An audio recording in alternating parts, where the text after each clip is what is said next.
Hey, friends, welcome back to another episode of Going Nuclear. I'm here with a really, really special guest. She is Miss America 2023. Yes, Miss America is not only Miss America, but she's also a nuclear engineer. So, welcome, Grace Stanke.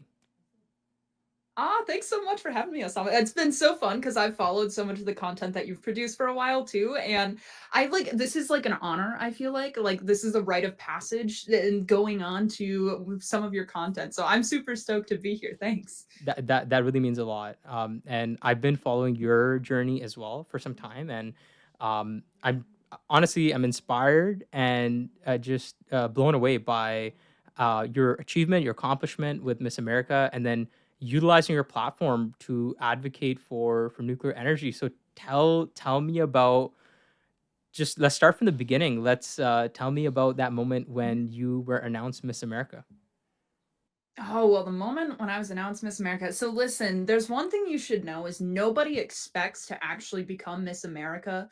Like to get to that point, you've competed at the local level, you've competed at the state level, and you get one shot to compete at the national level, right? You don't get to try again year after year after year to become Miss America. You get one chance. So honestly, just being in that moment, honestly, just making the top five, I was so honored and so thankful to be there. All of the 50 women that I competed with for this role, I know each of them could do the job and could do it extremely, extremely well.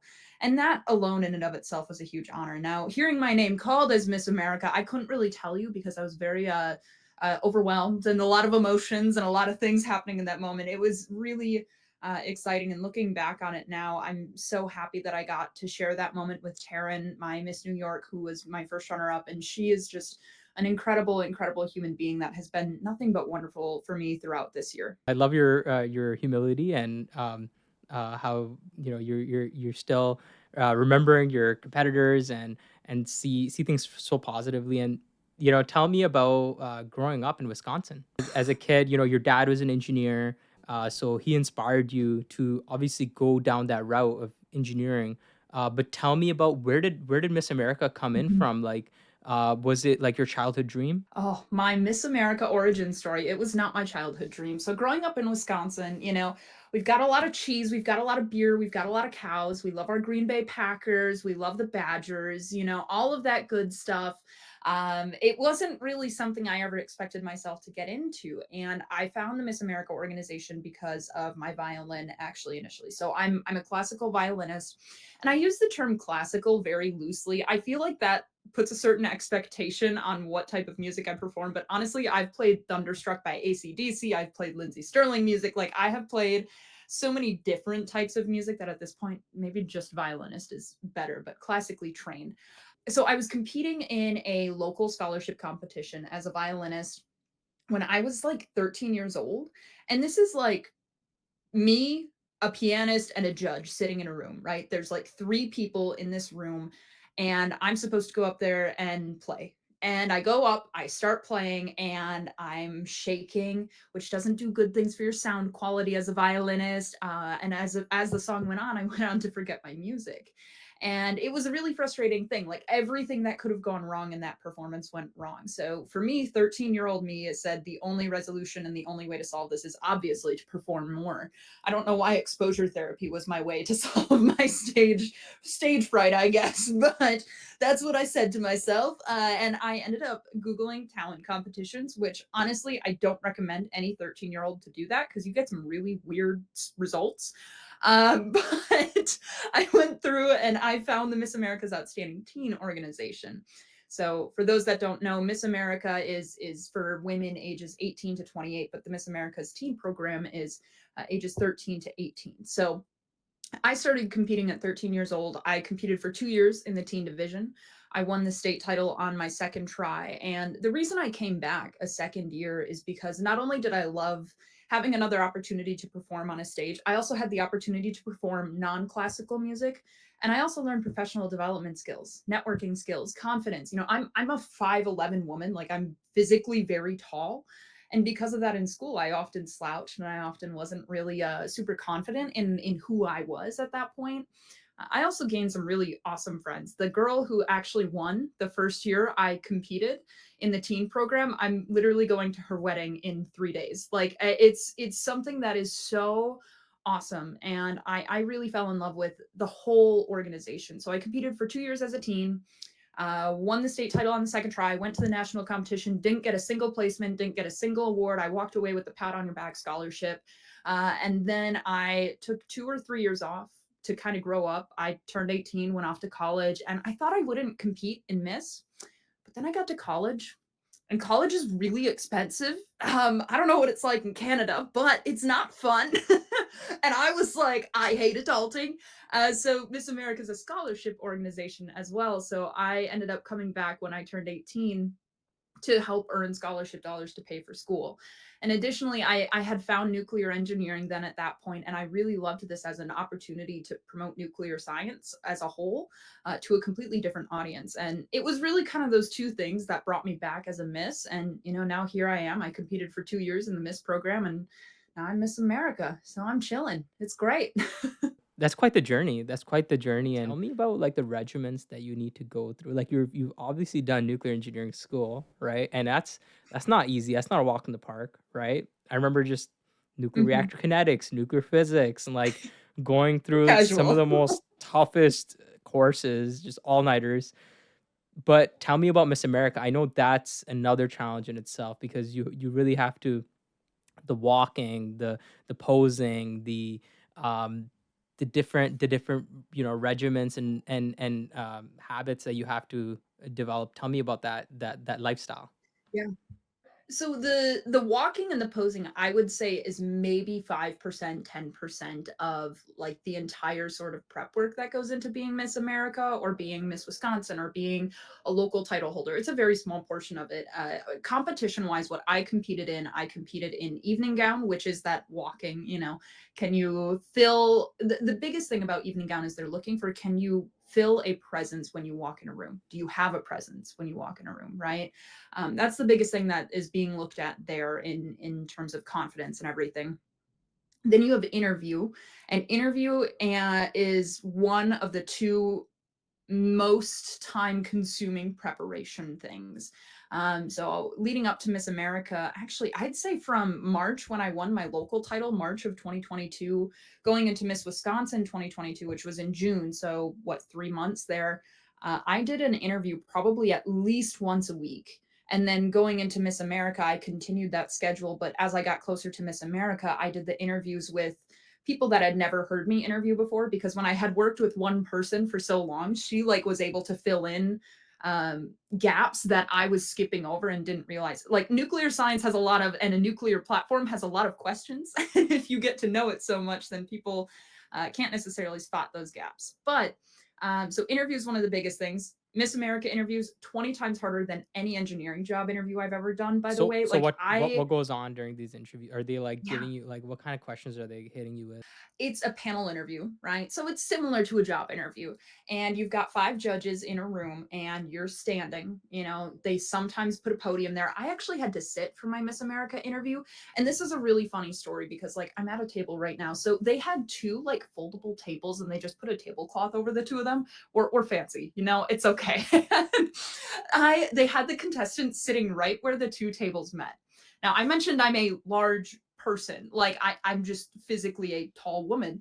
And I go to sit down in this chair, and I swear my legs hit every single leg of the table that it could hit. And I did the same exact thing when I got up. So that was a super fun thing. But interviews, they really can vary. You give the judges a resume and a social impact statement ahead of time. So the resume, my year, you could put anything you wanted to on it. And then the social impact statement is really talking about what is your service initiative and how are you giving back to your community in a certain way. So for me, that was clean energy, cleaner future. I talked about my plans to promote nuclear. I talked about the organizations I wanted to partner with, and I talked about my plans for my year as Miss America in that, right? So that like provides a starting point for these interviews. And you have 9.5 minutes of questions and then a 30-second closing statement.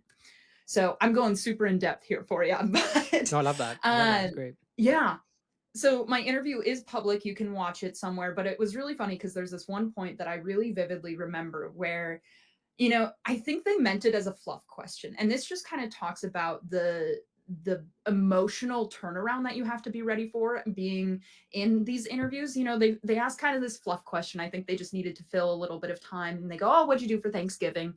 And at that point in time, my grandma was actually in the hospital. She's healthy and recovered right now, but she was in the hospital, and I was talking about how I'm like, yeah, we actually, for Thanksgiving, we went to our local Quick Trip. If you're a Midwesterner, you know what I mean when I say Quick Trip, and God bless them. So we went to our local Quick Trip, a great gas station, and got a little like takeout Thanksgiving meal, and we went to the hospital and played cards with my grandma in the hospital. And like it was a very like real and raw and like vulnerable moment for Mm. me where I don't really open up about a lot of that stuff typically, and here I am now opening up about it on a podcast. But I went through and I say that, and then all of a sudden the next question I get is they're like, "All right, what are the reparations we can do here in America towards racism?"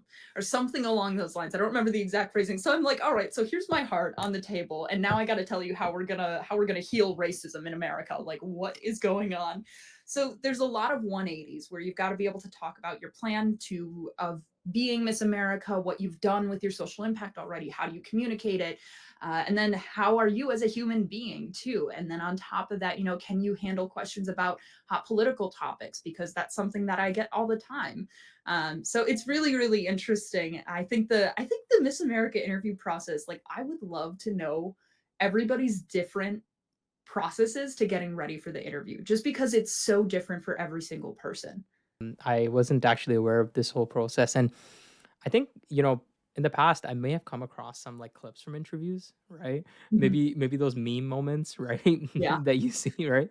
Yeah. But so it seems like you have to be a really well-rounded person and really well-read and have a grasp of different issues and different trends and different things going on in society, right? So, that's really Mhm. insightful. Tell me about what did the community, think when you said, "I love nuclear energy, and I think it's a clean energy resource." Did that throw people back? Like, what was the first reaction that you got in that area? Because obviously, I'm sure Mhm. there wasn't many participants that are nuclear advocates like yourself. So, like, what was the first reactions that you got? So this is an interesting story. Let's take it back to the first year I competed as a Miss, right? So I went to Miss Wisconsin. I did not become Miss Wisconsin. I placed top 10. And my social impact initiative that year was titled Powering Our Future with Nuclear Energy. Now, notice that now I call it Clean Energy, Cleaner Future. So I I had kind of gotten some feedback from some people, and by having the word nuclear in the social impact title, they felt that it held me back in terms of the competition. And this is something that honestly I use a lot in terms of advocacy moving forward, and as a way of getting in the door. Let's not include nuclear, in the title, but we can talk about clean energy, cleaner future, and nuclear has to be a part of that discussion, right? So I kind of learned how to market it in a way that I still get in the door and get the opportunity to talk to people no matter what. And we're removing those biases then surrounding the word nuclear, because there's definitely biases around the word nuclear. I think that's something I can say in safe, like I feel like you get that. So it's something that by removing that word nuclear, all of a sudden people were a lot more willing to learn about this social impact initiative. I'll never forget, after becoming Miss America, though, I had a circumstance where one of the people that worked for the organization, she immediately came up to me. I kid you not, this is the night I had been crowned Miss America. Like, I am still in my evening gown. I'm still crying a little bit. Like, I just want to go and hug my family. Like, that's where I'm at right now. And she goes, "Yeah, we're going to tone it down on all the nuclear stuff. We're going to find some wind and solar companies for you to partner with." And I was like, "Ma'am, I don't think that's how this is gonna go." I'm like, this is not that's not how it's gonna go." Like, that's not my expertise and that's not my knowledge. And in addition, nuclear is the one with the biggest hurdles to overcome, and what I would say is the most necessary to talk about right now. So it was really interesting because I have a lot of mixed reactions. I did have a lot of people that were stoked and still are stoked. I think now, looking back on my time within the Miss America organization, I honestly think that it's been a really awesome impact to see how many people are excited to learn about nuclear and excited to talk about nuclear now. That's phenomenal. No, that's great. That's great that you, even though there's probably a lot of money and sponsorships and things for supporting another energy resource, you stuck to what your true beliefs are, right? And you're like, Yeah. hey, this is something that I find that I truly believe in, right? And that will bring a change in society. So that is really inspiring to hear. And tell me about your time now in the industry. I think the industry, like I'm here in Canada, in Toronto, and we have a large nuclear industry here, almost 70, 80,000 people, and we are huge fans of you, right? There's a lot of folks in this in my company and a lot of the vendors that I work with that are like, hey, Miss America this year's a nuclear engineer. And tell me about the support that you're getting from nuclear industries from across the world. It was a really terrifying moment when I became Miss America because I didn't know the answer to this question. I did not know. I genuinely remember sitting down, and when I had finally seen my family, I was like, this is either going to launch my career or my career in nuclear is over. Like there was no in between. And thankfully, it's been the positive of the two. So I have genuinely received nothing but love and support and excitement from the nuclear industry. And honestly, that's continuing even past Miss America. Right now, I'm on the tail end of it, but I'm still doing all of these different speaking engagements. I'm set to go and travel internationally again this spring, even.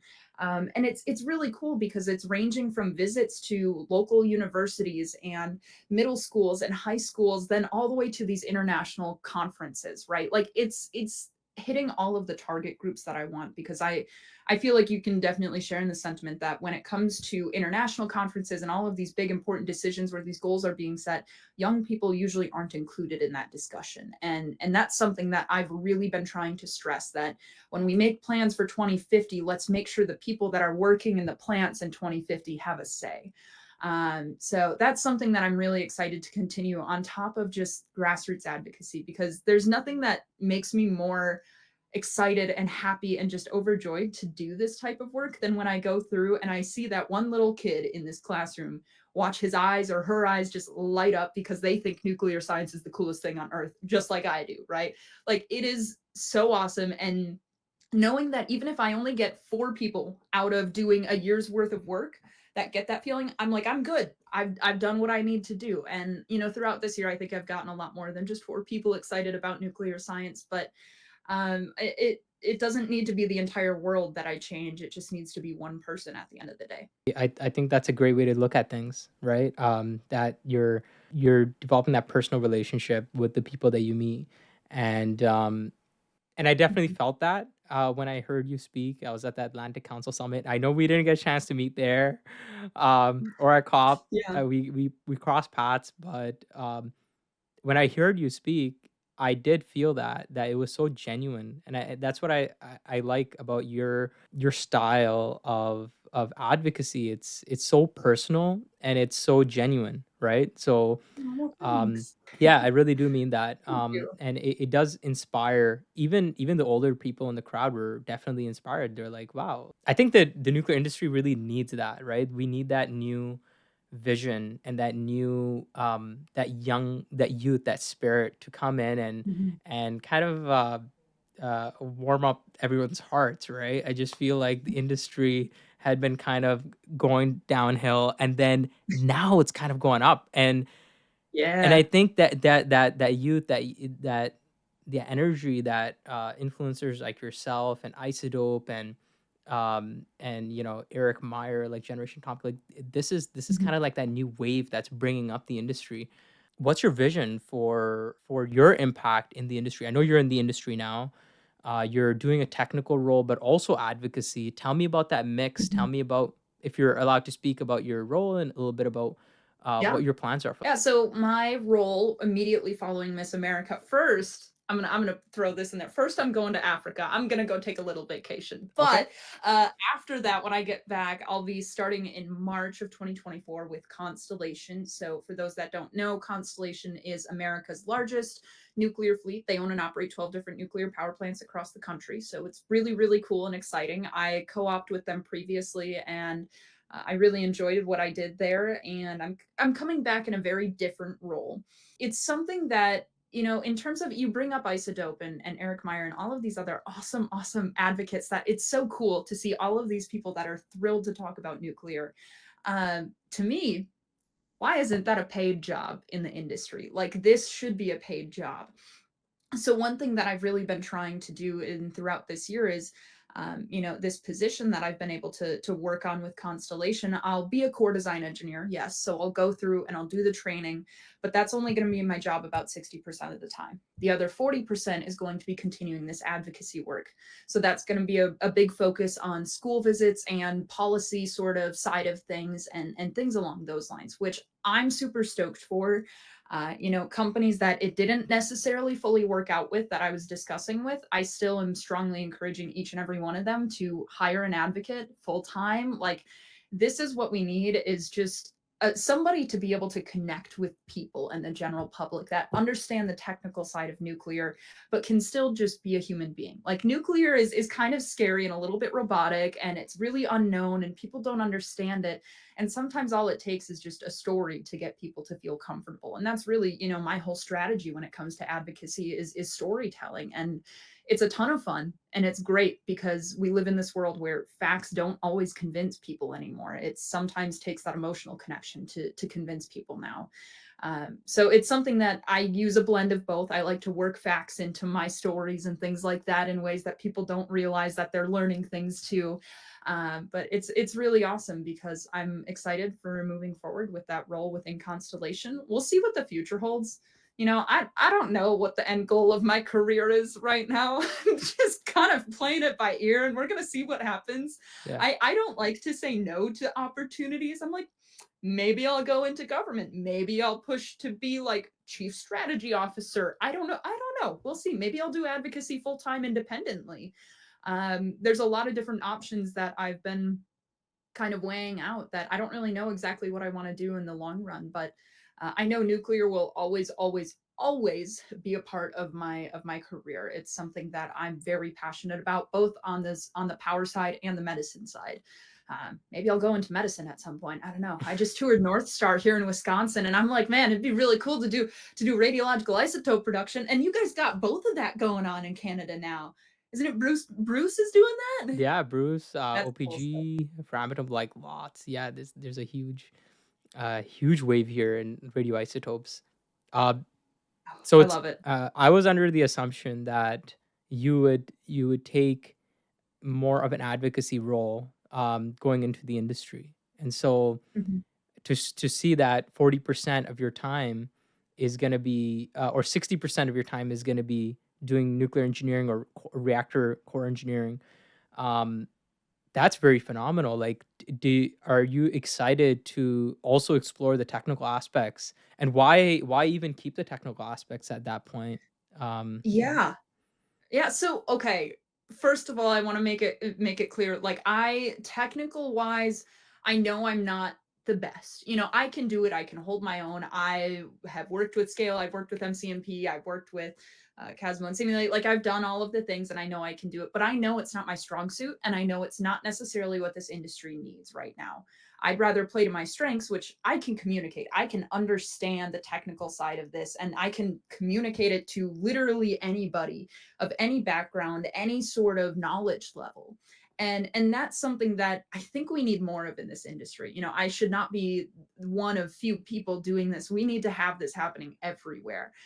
Because I think with nuclear, we operated under no news is good news for so long that, or yeah, no news is good news for so long that it really led to people having so much misconstrued information that wasn't coming from good sources and education sources. So for me personally, the reason I'm keeping core design engineering is I think a lot about other advocates and people who are activists and all of these other things. And it bothers me so much when they don't actually know or have worked in this industry. Like, I think a perfect example is, I'm just going to say politicians. Like, most of the time they're going through things that they have zero experience or zero knowledge in. And it bothers me a lot. And to me, I think it's so important that I understand it a little bit more. And a big part of the reason I wanted to do specifically core design engineering, I wanted reactor engineering or core design engineering. And the reason because of that is school teaches you a lot. yes, I understand reactor physics theory, but I don't necessarily have the hands-on intuition. And I always say these early years right now, I'm really focused on building that engineer's intuition, because that's only going to lead to a better foundation to communicate even more awesome advanced reactor designs that I know people that are way smarter than me are going to come up with, which is what we need. People in PhD programs right now, let's get those even better advanced reactor designs going, right? But that's not going to be me doing that, because the concept of a PhD sounds suffocating to me. That's just my personal thing. So I might do a master's, but that's it. So just things like that have been really, really important to me throughout my career and throughout this early part of my career too. I don't think engineering will always be an aspect of it, but I think definitely for the early part of it, I plan on making sure that it is a part of this career. That's great. That's honestly, that's phenomenal, and something that I would actually encourage as well. That's a question that I get quite often as well, Mhm, because I am part of a lot of initiatives in within the company that I work for, and a lot of people give me the same question. They're like, "Why don't you just go toward that communication route?" And my answer is that the technical acumen and those technical skills are so mhm. underrated, right? Yeah. And I think the mix between the technical, like be having a technical background and that experience, as well as communication, is just crazy powerful, right? Yeah. And I Yeah. guess when you're kind of going in your career, if you don't have a technical background, like it's easier to develop that technical background when you're younger, right? And get Mhm. those technical skills. Whereas if you're 45 years old and you're like, okay, let's jump Been into out of like, school for a while, yeah, haven't done it in a while. yeah, Yeah. it's not gonna be easy. So Yeah. that's really cool that you're doing this. And like, I've been following a lot of your adventures. You went to Japan recently, a Mhm. COP in Dubai, and a few other adventures, exploring different nuclear power plants. Tell me about some of the highlights there. How was COP? How was Japan? Tell me about what were your favorite experiences there. Oh my gosh. Okay, so I think the coolest thing about COP was honestly meeting so many other nuclear advocates. Like, that was just so much fun to spend time with a bunch of other nuclear nerds and then to go and talk about nuclear science on panels with all of these other nuclear nerds and convince people to join the nuclear fandom. Like, that was the coolest part, hands down. And just spending time with people that are like-minded and similar missions and from different backgrounds too. There were a lot of people there that honestly knew nothing from the engineering side of nuclear, but they were great at the poli sci side. Like, it was really awesome to kind of collaborate and hear all the different ideas. I finally met the entire Generation Atomic team. We talked about them. I was sitting there, I'm like, this is so cool. So it was really neat in that aspect. I was only in Dubai for 3 days for COP, but it was a packed 3 days filled with lots of Red Bull and lots of caffeine. So we made it through. In Japan was really a unique experience because I got to see a lot of different things within Japan. I was in Japan for 7 days, and we started in Rokasho, so their reprocessing facility. It's set to come online in 2024.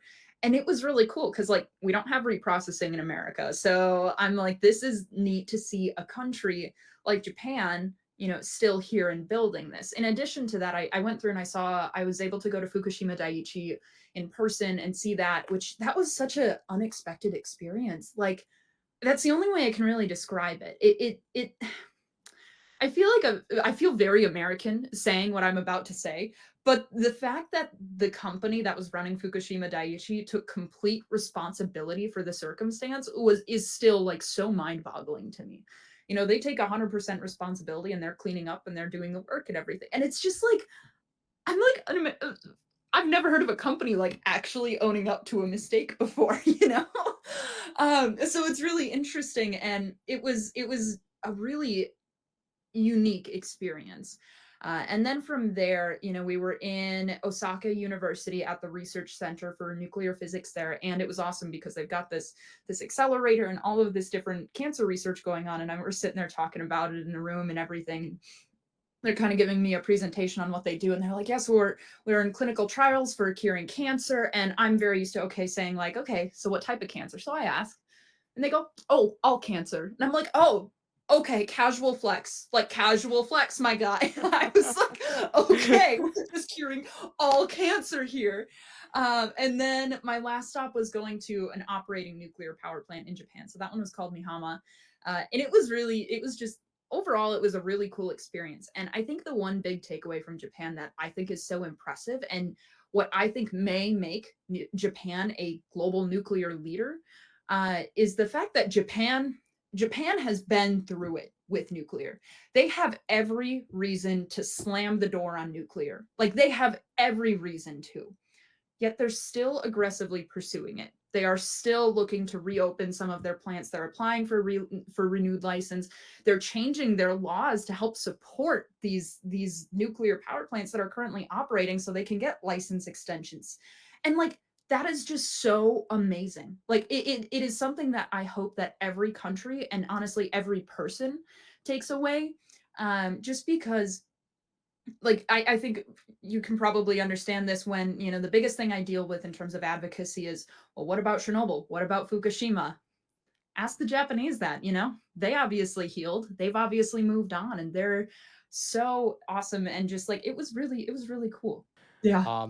That's phenomenal, and I'm big on travel as well. I don't know if you've seen any of my travel vlogs, but Favorite place you've been to? Sorry, I have to ask just because I love favorite it. place, my favorite Yeah, place, I would say Japan. I was there last year, and love. I love the culture. I love how everything just works, right? Everything's so efficient, I and love that so everything just works. yeah, everything just works and just like world class. And I guess the question that I have for you is, I make a lot of content for nuclear engineering students, and Mhm. throughout past couple of years, did you ever just come across my content while studying nuclear engineering? I came across your content this year as I when I became Miss America. So it was shortly after I became Miss America that I started following and everything. So yeah. Nice, nice. Yeah. What was that first video that kind of like just came I up? you know, okay, this is gonna make me sound really awful. I actually think it was somebody, I think it was so the Women in Nuclear Canada chapter invited me for my first ever like official speaking event as when I was Miss Wisconsin. So that was my first major speech that I gave. And somebody reached out to me in probably like it was March or April of this year, and they're like, "Hey, do you know my guy Osama? Like you need to follow him and like reach out to him." And that's when I first learned about the content that you have there.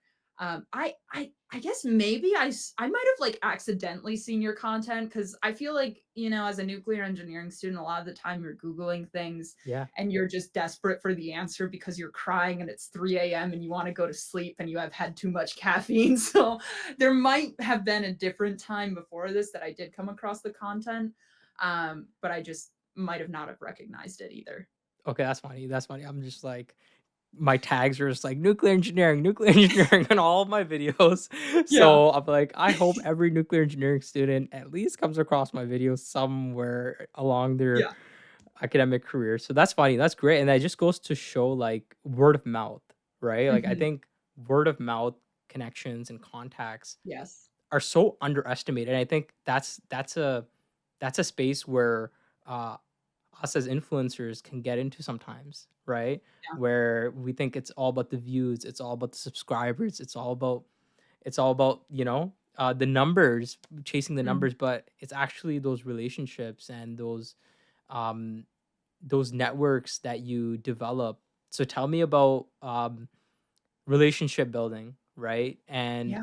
how are you leveraging these opportunities to build those relationships, whether it be with other nuclear influencers or even outside of the industry? How do you think we can, or how are you using your platform to kind of, build those relationships outside of the industry and showcase to people that, hey, this is a great industry? Yeah. This is something I talk a lot about when I'm talking to nuclear professionals, actually. One of the biggest things is I get it. We're nuclear engineers and we could talk about nuclear science all day every day. Like I Yeah. get that 100%. However, to people outside the industry, that may not be something that they want to talk about all day, every day, 100% of the time, right? We like our nuclear power being on 24/7, but we don't necessarily like talking about it 24/7. So honestly, a lot of the time that I was when I talk about building those relationships and starting this discussion and starting the conversation about nuclear, it's honestly a lot of the times it's just making sure that, like, did you ask the person their name? Like, Mm, let's start with that, because sometimes people, when they go in with the mission of talking about nuclear and building these relationships, honestly, sometimes those little things get forgotten. Get to know the person. mm, mm, Get to know, do they have kids? Do they have family? Do they like to travel? What's their favorite place to travel? All of those little things that go a long ways, because at the end of the day, it's a lot harder for someone to stop listening to you if they like you. That's the most difficult thing. And for me, I most of my, I guess, influencing is focused on in-person interactions. I Social media is not my primary thing.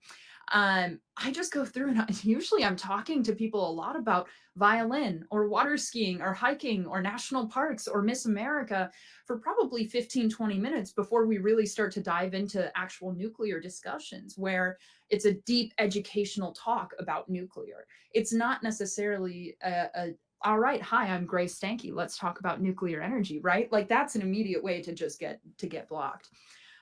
So honestly, like my biggest approach is just be friendly, be personable. And I know that's a difficult thing to think about. For me, I've been told my outgoingness makes some people feel scared. But I honestly, I've been thinking about this a lot, and the appearances and events that I'm most scared for are the ones where I know people in the audience, right? And the reason is because the people in that audience know what my best looks like. One of my scariest appearances this year as Miss America was the American Nuclear Society Student Conference, which, like, that shouldn't be. That's my people, It's my friends out there, but I was terrified because they know what my best looks like. But when I'm talking to a bunch of people and in Dubai for the world's largest climate change conference, and I don't know a single person in that audience, great. It's okay if I stutter. It's okay if I forget something or I forget a specific phrasing or I don't exactly get the message across exactly how I wanted it to. Because at the end of the day, one, they don't know what my best looks like. And two, they're human beings as well. Right? Like I always say when it comes to presentations, it's okay if you say it's okay if you have a little mistake, because we're human beings and everybody in the audience is a human being too, and they get that. So that's the biggest thing, with that relationship building. It's just, chill. It's okay. yeah. People are scary, but I maybe have this delusion that people are less judgmental than I assume they are. But like I said, that might be a delusion. Maybe people are super judgmental, but I think I'm doing okay. You're doing great. You're doing great. I can tell you that. I think you're doing great, and I don't think you're too loud. I think your personality is amazing, especially uh, for your platform and for your brand, right? And Let me it's okay. Let me specify that specific comment was on a Reddit thread, and I feel like that's very on brand. So I'm like, I don't feel that bad. I do not feel bad about it at all, but it was just entertaining. actually hey, I want to pull on that topic, pull on that thread a bit, right? And um sometimes on YouTube comments I notice like hate comments, right? And Mhm. I don't think I've reached a level where that is affecting me, right? But Yeah. I've heard that this is something that YouTubers and influencers on social media, it can really eat away at them, right? Mhm. And tell me about that. Like you just said that you were Yeah. reading some Reddit threads and you saw some comments about yourself. Yeah. um, how do you feel about that? How do you combat that? Because this is something that really affects influencers, and you Yeah. can't control it, right? Tell me about that. Yeah, so for me personally, I think I have a very unusual, possibly unhealthy mindset towards hate comments. I Okay, use them as fuel. Like, nice, I'm very much nice. so a person that you give me a challenge, I will prove you wrong. Like, that is my entire personality. And now looking back on honestly my entire childhood, that's pretty much how I got through my entire childhood is somebody was like, you can't do that. And I said, watch me. Like, so that's kind of how I handle that sort of thing. However, when there's people who just say things just to say things and like genuinely just be hateful, I tend to just like laugh it off, if that makes sense. Where at the end of the day, I think really I'm thankful for the confidence that I've been able to build in myself because I know I feel comfortable in who I am and what I bring to the table. You know, as Miss America used to be a little bit more of a fashion icon. Mm. I am not a fashion icon. Listen, like I like to wear dresses and heels, which is revolutionary in the nuclear industry, but it's not revolutionary to the rest of the world. Like, let's be real. Um, so I have people that'll like comment sort of hate stuff regarding, you know, my fashion because they're really into the Miss America stuff. But to me personally, I'm like, listen, if the clothes I'm wearing or the fact that I don't have a full glam face of makeup on while it's 80 degrees in Dubai is bothering you, like, okay, I'll let you continue typing that little comment, Susan from Mississippi or whatever, you know, like I'm not that worried about it. So stuff like that, I tend to just kind of think about. I'm like, you know what? I think I'm pretty good where like I'm comfortable with what I've done. I know I'm presenting myself in a way that I want to and feels authentically me, and that's the most important thing. I love that. I love how, especially even when that pressure is on, you're still being yourself, and that just goes to speak at your um that genuineness, right? That really does Yeah. come across. Um, I will okay, a fun story for you because you might under you I had this one particular Twitter thread that someone somebody running for office within the US decided to make this super long Twitter thread that was not only it was a pretty nasty thread. It was sexist, it was attacking my character, you know, it was a super anti-nuclear threat. Like it was bad and it ended up going pretty I don't want to say viral, but a lot. It didn't go like viral, but there was definitely the most views that person has ever seen on their page. And it was largely people that are like, is this really the best way that you're spending your time while you're running for office? Like, is this really the way you're choosing to do this? And that's the thing is, I think that it's easy to spot the negative comments amongst literally hundreds of positive comments. Like it is so easy to fixate on the negative stuff when there is hundreds, potentially thousands of other positive, excited, enthusiastic comments for every one negative comment. And I think that that's something that's important to think about is that there are so many good things and good people in the world that the negative ones it's not worth your time. Like it's not worth your time. I never responded to that person on Twitter and it was actually somebody that said, I would love to see a debate between Grace and this individual.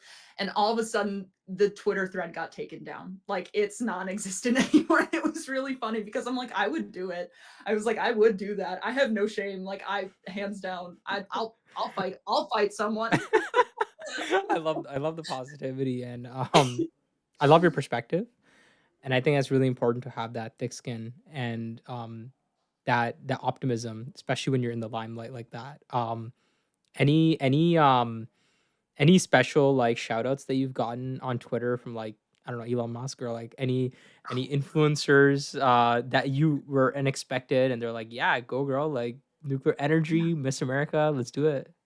Twitter, I did not get into Twitter until last it was like October of 2022. Like Twitter is still a very new app for me, and Mhm. Twitter's a wild place. Yeah, It's a wild it's a crazy place. Twitter and TikTok, I think, are my two least favorite social medias Yeah. simply because they are both so unpredictable. Like you cannot understand what to expect in from anybody. So I Twitter for me, I think the biggest thing was honestly Barbenheimer when that all happened. So when Barbie and Oppenheimer were coming out on the same day, Barbenheimer was a big thing. And I tweeted, I just said like, hey at Mattel and at, or I said, hey at Barbie and at Oppenheimer, I'm Miss America and a nuclear engineering student. There's got to be a double feature I can attend somewhere. And it was really cool because it ended up getting a lot of international media attention. So I did a ton of like international media interviews surrounding it. And it was a really cool thing. So it wasn't necessarily like a retweet or anything from anybody because I don't follow that too closely. I'm a no notifications girly. Like I don't get notifications from my social medias. So I couldn't tell you if anybody's done that, but it was something that was really cool that came out of a simple tweet that I posted, I think at like 10:30 at night when I was bored and like I was stalking Barbie and Oppenheimer trailers. Like it wasn't anything deep, you know. It was a lighthearted, fun tweet that ended up leading to a lot of really positive conversations. That's awesome. So Grace, thank you so much for coming on to this chat. I really had a great time. And is there any last words or any last thoughts that you'd like to share with the audience? Stay curious and never stop learning. That's the most important thing. Love I'll it. leave it at that. Love it. Love it. That's awesome. Awesome. Well, Yeah, and thanks. thank you so much for having me on this. I really do appreciate it. It's a really important resource for a lot of people all across the world. It's my pleasure. So for those that are watching, in the links below, you'll check out Grace's social media channels and any important details that we talked about in this video. So thanks a lot, guys. Until then. Cool.